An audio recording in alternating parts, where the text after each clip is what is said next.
Hello.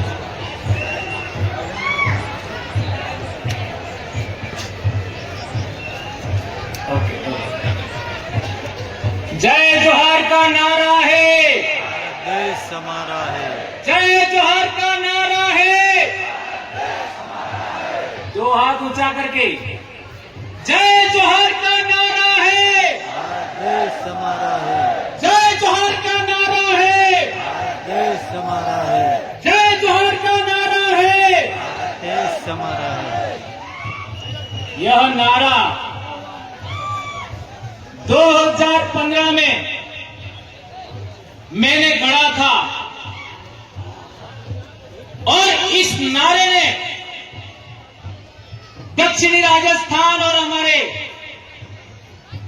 Madhya Pradesh के जुड़ते हुए इलाके में एक ऐसी क्रांति पैदा किया कि 47 सांसद और 487 विधायक गूंगे बहरे हो चुके थे और आदिवासी कौम वॉइसलेस हो चुकी थी।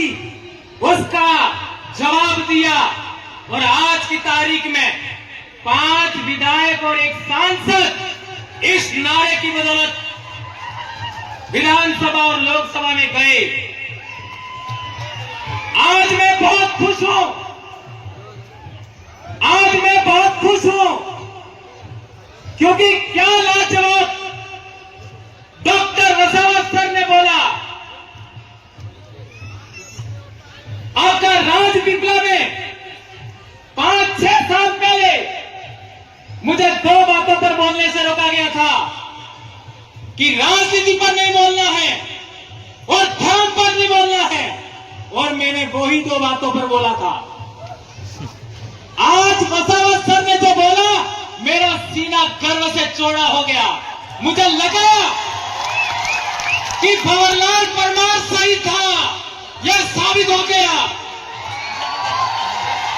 और मेरे भाई खराड़ी साहब ने क्या बोला, जबरदस्त, मेरे बोलने का रहा ही नहीं।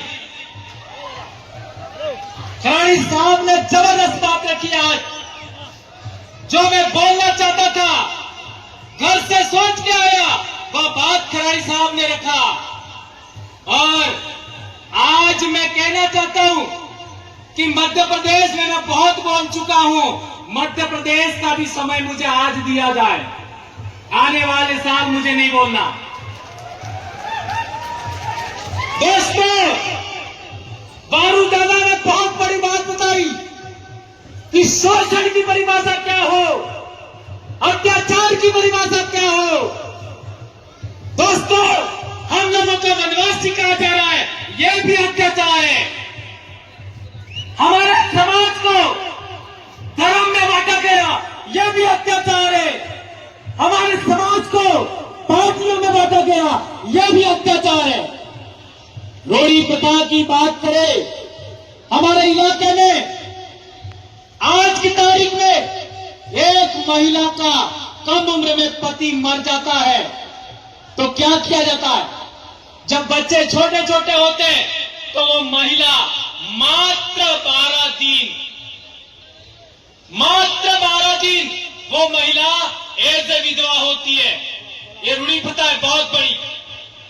12 दिन के बाद उसको पसेड़ी उड़ाई जाती है और वह पुनः सुहागन हो जाती है। ये कितना बड़ा समाज व्यवस्था है। एक महिला के मान सम्मान इज्जत के लिए यह कितनी बड़ी रूढ़ी प्रथा है, उसको भी हमें आगे बढ़ाना होगा दोस्तों।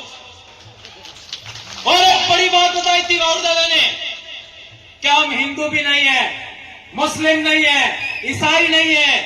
हमारे लोग कहते हैं कि हम हिंदू नहीं है, लेकिन हिंदू क्यों नहीं है कभी नहीं बताते, कभी नहीं बताते। और यदि बताने की बात आए तो वो मात्र ये कहते हैं कि हिंदू विवाह अधिनियम हमारे ऊपर लागू नहीं होता। आज रतलाम में देखिए, जब अलीराजपुर दाहोद में देखिए, हमारे समाज का जब विवाह होता है तो एक कपड़े का अड़ूड़ा माड़वे में रखते हैं, उसके ऊपर एक लोटे में महुआ रखते हैं। मान्यवर चौधरी साहब कह रहे थे, महुआ अर्घ एक लोटे में रखते हैं और उसके ऊपर दूसरा लोटा पानी भर के रखते हैं। क्या ये बात सही है?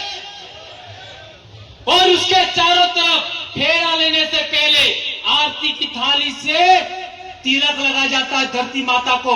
यह कितनी बड़ी रूढ़ी प्रथा है। अग्नि पूजा नहीं होता और इसके बाद इस कड़े के चारों तरफ फेरा लगाया जाता है। यह प्रथा किस विवाह पद्धति में बताइए? क्या यह प्रथा ब्राह्मण प्रथा में है क्या? नहीं है। क्या ईसाई प्रथा में है क्या? नहीं है। क्या इस्लाम प्रथा में है क्या? नहीं है। तो हम लोग हिंदू भी नहीं है, हम लोग ईसाई भी नहीं है, हम लोग मुस्लिम भी नहीं है। ये बात प्रमाणित होता है। और हिंदू तो कोई धर्म भी नहीं है। ब्राह्मण धर्म को हिंदू धर्म कहते हैं। ये बात समझना है तो हम लोगों को जबलपुर हाई कोर्ट का जजमेंट पढ़ना होगा। एक धर्म क्या होता है उसके लिए चार बड़ी बातें हैं। एक, जो वर्ण व्यवस्था है वो धर्म है, और दूसरा प्रायश्चित होता है वो धर्म है, और तीसरा बात है कि हमारा जो क्या कहते हैं आपका पूजा पद्धति का आधार है वो धर्म है। तो हमारे समाज की व्यवस्था के अंदर वर्ण व्यवस्था नहीं होता।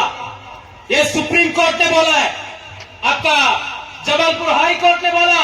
जो लोग आपका वेद से संचालित नहीं होते, जो रामायण महाभारत से संचालित नहीं होते, जो पुराण से संचालित नहीं होते, जो वर्ण व्यवस्था से संचालित नहीं होते, वे लोग अपनी रूढ़ी प्रथा से, अपने कस्टम से संचालित होते हैं। वो आदिवासी है, वो किसी भी धर्म में नहीं आते।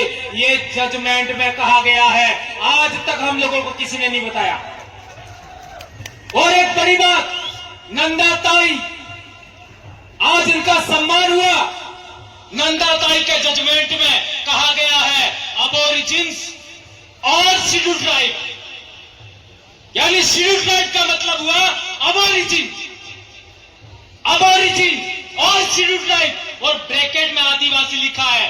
तो जो लोग हमको वनवासी कहते हैं वो लोग कंटेम्प्ट ऑफ कोर्ट कर रहे हैं। हमें केस किया जाना चाहिए। कौन माइकल लाल इसके लिए तैयार है? हाथ ऊंचा करो।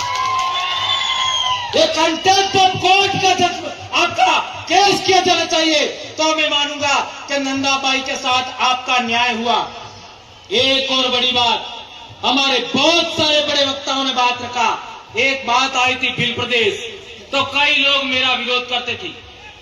2015 में मैंने एक आपका व्हाट्सएप पर ग्रुप बना दिया भील प्रदेश, और वो भी रेवा काठा डायरेक्टरी। मैं पैदाइशी मानगढ़ आंदोलन की देन हूं।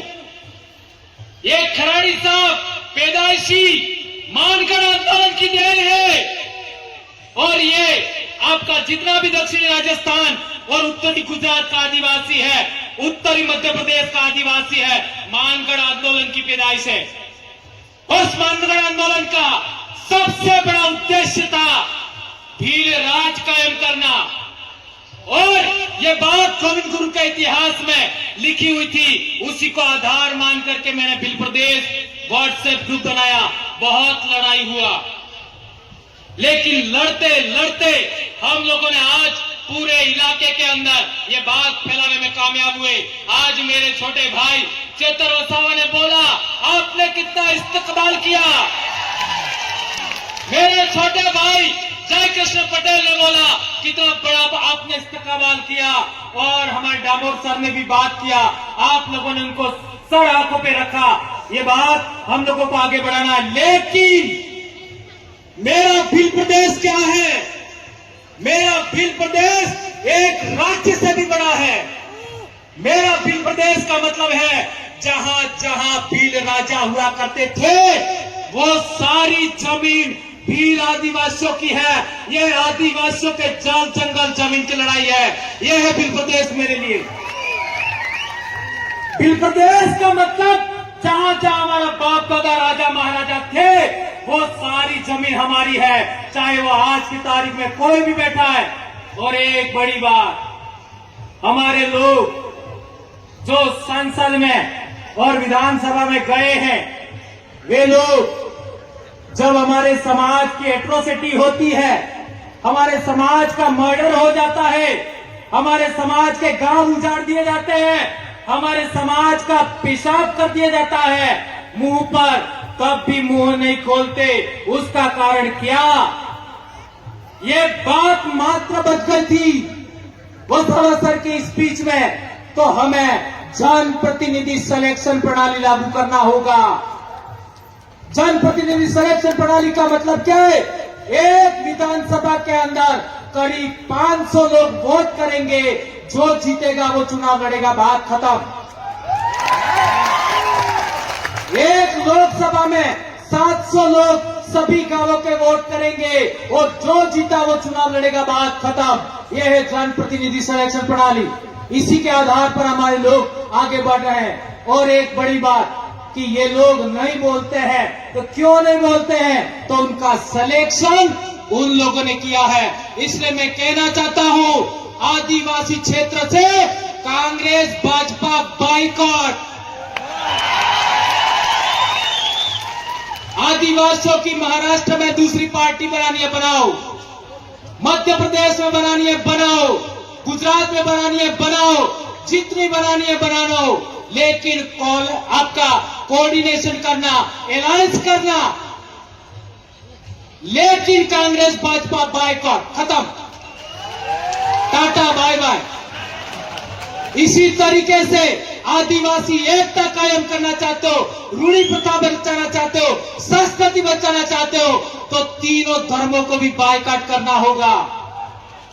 प्रकृति धर्म, आदिवासी धर्म, जो कहना कहो, इंडिजिनस धर्म, ट्राइबल रिलीजन 1931 में था, पुनः लागू करो। जो करना है करो, जो राय बनती है करो, लेकिन इनको आउट करना होगा। और ज्यादा नहीं तो इस दिमाग से तो आउट करो। है मान्यवर चौधरी सर कह रहे थे, मेरी बेटी एमबीबीएस कर रही है, मेरा बेटा एमबीबीएस कर रहा है, एक 9th क्लास में बेटा पढ़ रहा है, तीनों के सर्टिफिकेट के अंदर, स्कूल के अंदर आदिवासी लिखवाया मैंने। और मैंने नंदाबाई का रेफरेंस दिखा, वो कोर्ट में का जजमेंट लेके गया, ये आदिवासी लिखा है। और यदि आप नहीं लिखते हो, इस पर साइन करो, मैं आपके ऊपर कोर्ट ऑफ कंटेम्प्ट का केस ठोकूंगा। तो तहसीलदार भी डर गया। और ये बात हो गया। एक अंतिम बात, हाँ, हमारे समाज के अंदर किसी का विवाह हो जाता है और किसी कारणवश आदमी महिला को दान क्षेत्र न्यायालय नियम में अपनी दान એટલે अनाज, क्षेत्र એટલે मर्यादा, सम्मान। महिला के साथ सम्मान नहीं करे और पोटली पे करके रोज बदमाशी करे, मारे पीटे, तो हमारे महिला को छेड़ा छूट लेने का हक था। एम आई राइट? और छेड़ा छूट का मतलब तारे मारे मामलों खत्म। तने बीसी मળી सके तो मने मोहे कर जो कोई। ये बहुत बड़ी बात है दोस्तों। ये हमारी विवाह पद्धति, हमारी पूजा पद्धति, हमारी रूढ़ी प्रथा, कस्टमरी लॉ के लिए बहुत बड़ी बात है। एक और बात, जो टाइगर प्रोजेक्ट के नाम पर हमारी जमीन छीनी गई, अभी पालघर को लेकर के जो हुआ, पिछली बार कालूराम दादा ने बोला था और अभी एक भाई ने भी, हमारे साथी ने बोला, पालघर में क्या क्या हुआ, स्टैच्यू ऑफ यूनिटी पर क्या क्या हुआ, आपका केवड़िया में आपका क्या क्या हुआ, हसदेव में क्या क्या हुआ, मणिपुर में क्या हुआ। हमारे लोगों को गुमान था हमारी राज्यपाल आदिवासी है, हमारे लोगों को गुमान था हमारी राष्ट्रपति आदिवासी है। क्या किया? सिफार। इसलिए मेरा विश्वास उठ गया है और मैं लंबे समय से कह रहा हूं, सरकार तेरी नौकरी लेना तो ले ले, मैं कभी चुनाव नहीं लड़ूंगा, लेकिन तुम्हारा बंदोबस्त करके छोड़ूंगा, नहीं छोड़ूंगा। और आदरणीय वसावा सर को भी कहना चाहता हूं, मैं जिंदगी में कभी चुनाव नहीं लड़ूंगा, लेकिन नेता पैदा करके छोड़ूंगा।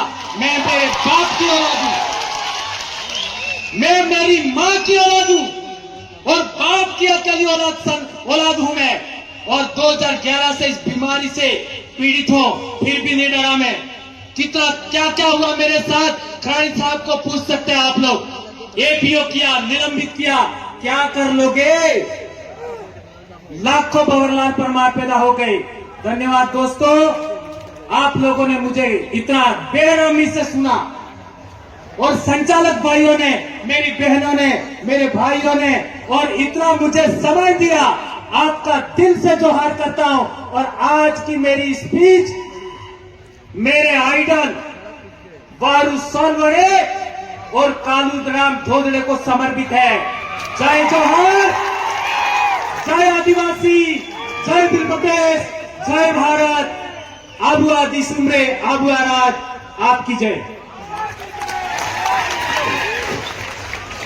धन्यवाद दादा।